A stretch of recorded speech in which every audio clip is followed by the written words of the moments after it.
जय Shriman Narayan. Welcome to the श्रीम धार्मिक tarot guys. कैसे हैं आप सभी? उम्मीद करती हूँ आप सभी बहुत अच्छे होंगे। रीडिंग में लास्ट तक बने रहिएगा गाइस, क्योंकि रीडिंग में बहुत ज़्यादा लंबी नहीं करती हूँ जानबूझकर, क्योंकि मैं इस रीडिंग में सिर्फ काम की ही बातें बताती हूँ। जो कार्ड्स दिखाते हैं वही आपको बताया जाता है। तो आप फिजूल की रीडिंग्स ना देखकर काम की रीडिंग्स देखें, क्योंकि आपको बहुत ज़्यादा ड्रिल में जाने की ज़रूरत नहीं है। तो गाइस पर्सन पर फोकस कर लीजिए। चलिए जान लेते हैं आपके पर्सन आपके लिए आज क्या सोच रहे हैं, इस वक्त उनके मन में क्या विचार चल रहे हैं। जजमेंट का कार्ड है guys,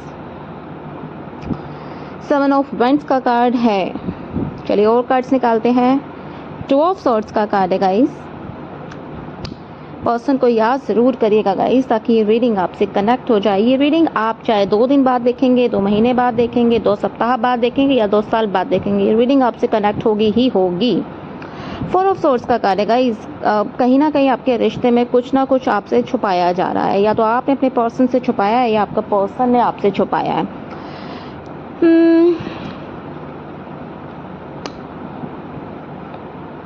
7 of cups, 4 of cups.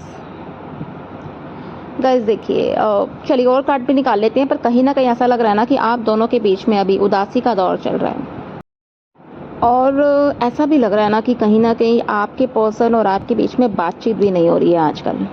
देखिए यूनिवर्स तो खुद ही हमें संकेत दे रही है गाइस। 7 ऑफ पेंटिकल्स हैं। सोच रहे हैं आपके पर्सन, क्या सोच रहे हैं, क्यों सोच रहे हैं, आपके बारे में सोच रहे हैं। लवर्स का कार्ड भी है गाइस, 10 ऑफ वेंट्स का कार्ड भी है। चलिए गाइस तो शुरू करते हैं रीडिंग। गाइस देखिए ऐसा लग रहा है ना आपके पर्सन और आपके बीच में जिस तरह का हालात अब हो गया है ना कहीं ऐसा है कि आपके अपने पर्सन पे ना बहुत अंधा भरोसा कर लिया था। इस इंसान पे इतना भरोसा कर लिया था आपने कि आपको लगता था ये इंसान तो मुझे कभी छोड़कर जाने वाला ही नहीं था, क्योंकि इस इंसान ने बहुत ज़्यादा प्यार, बहुत ज़्यादा पागलपन आपके लिए दिखाया। आपको कभी प्यार किया, कभी बंद कर दिया, फिर से प्यार किया, फिर बंद कर दिया, कभी बहुत प्यारी प्यारी बातें करी आपसे, फिर आपसे बातें करनी बंद कर दी। इस इंसान ने ना आपके दिमाग के साथ खेला है। ऐसा लग रहा है ना आपके दिमाग को बहुत ज़्यादा उलझा के रखा है इसने अपने आप के लिए, ताकि कहीं ना कहीं आप ना इनसे दूर ना जा पाओ। आप इनको प्यार करते रहो, आप इनसे प्यार की मीठी मीठी बातें करते रहो, आप दिन रात इनके बारे में सोचते रहो। कहीं ना कहीं 24 घंटे आप इनके बारे में सोचते भी रहे। आपने बहुत सोचा इनके लिए, बहुत सोचा, और इतना सोचा कि भाई मैं इतना कर रही हूँ या मैं इतना कर रहा हूँ कि फिर भी इस इंसान पे कोई फ़र्क क्यों नहीं पड़ता। जितना मैं इस इंसान के लिए रोती हूँ, जितना मैं इस इंसान के लिए हमेशा तत्पर खड़ी रहती हूँ या खड़ा रहता हूँ, ये इंसान क्यों नहीं खड़ा रहता मेरे लिए, क्यों नहीं खड़ी रहती है।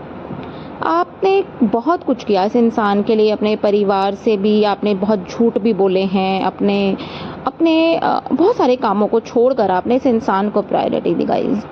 ऐसा लग रहा है ना इस इंसान के प्यार में ना आपकी आंखों पर पट्टी बांधती थी किसी ने, मतलब प्रकृति ने ना आपको एक ना वास्तविकता से ना आपका सामना करवाया है कि भाई दुनिया में ऐसे भी इंसान होते हैं जो प्यार का वास्ता देते हैं और पागल बनाते हैं।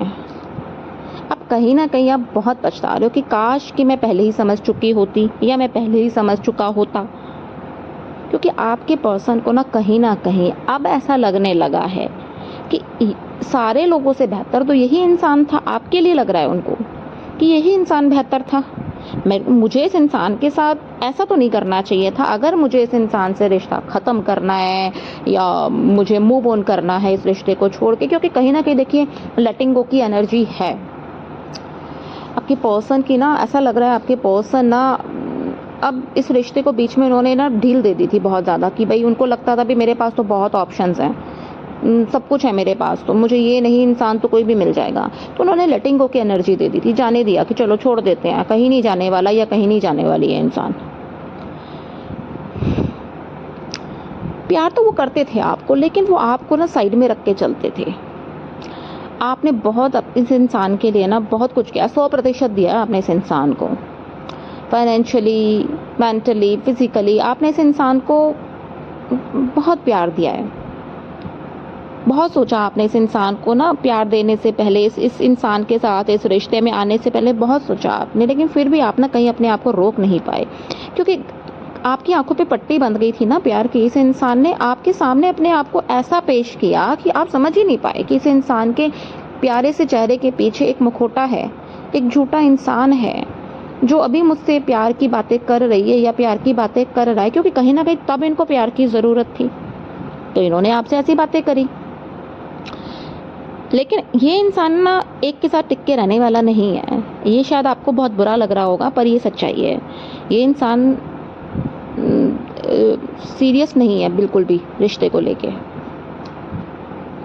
लेकिन प्रकृति आपके साथ गाइस न्याय करना चाहती है और कहीं ना कहीं आप खुद भी अब अपने लिए एक स्टैंड लेना चाहते हैं। आपको भी अभी चीज़ें लगने लगी हैं कि मुझे भी अब अपने बारे में सोचना चाहिए और सोचना ही पड़ेगा, क्योंकि आपने इस इंसान के लिए सब कुछ करके देख लिया पर इस इंसान ने आपको उतना प्यार कभी वापस नहीं लुटाया, कभी वापस नहीं दिया जितना इंतज़ार आपने इनके लिए किया। फ़ोन का, मैसेजेस का, मिलने का बहुत इंतज़ार किया, बहुत इंतज़ार इस इंसान ने आपको कराए हैं पर इस इंसान ने कभी नहीं किया। मतलब ये जब चाहते थे तब आप तुरंत इनसे मिलने पहुंच जाते थे या फ़ोन कर दिया करते थे। ये जैसे इन्होंने बोला आपने तुरंत इनको फ़ोन कर दिया, मैसेजेस कर दिया, रिस्पॉन्स कर दिया। लेकिन इस इंसान ने पलटकर आपको नहीं किया। सोचता है ये इंसान, सोचता है और उसका बोझ भी है इसके ऊपर कहीं ना कहीं। और आप भी ना बहुत ज़्यादा बोझ तले दब रहे हो कि मुझसे ये क्या हो गया, मैं किस इंसान के साथ मुझे प्रकृति ने बांध दिया, यूनिवर्स ने मुझे किस इंसान के साथ में मेरे रिश्ते को बांध दिया। मेरे दिल में उस इंसान के लिए प्यार जगाया ही क्यों? अगर उस इंसान को छोड़कर जाना ही था तो उस इंसान को अगर मुझे प्यार देना ही नहीं था तो क्यों मेरे दिल में उसके लिए प्यार जगाया? क्योंकि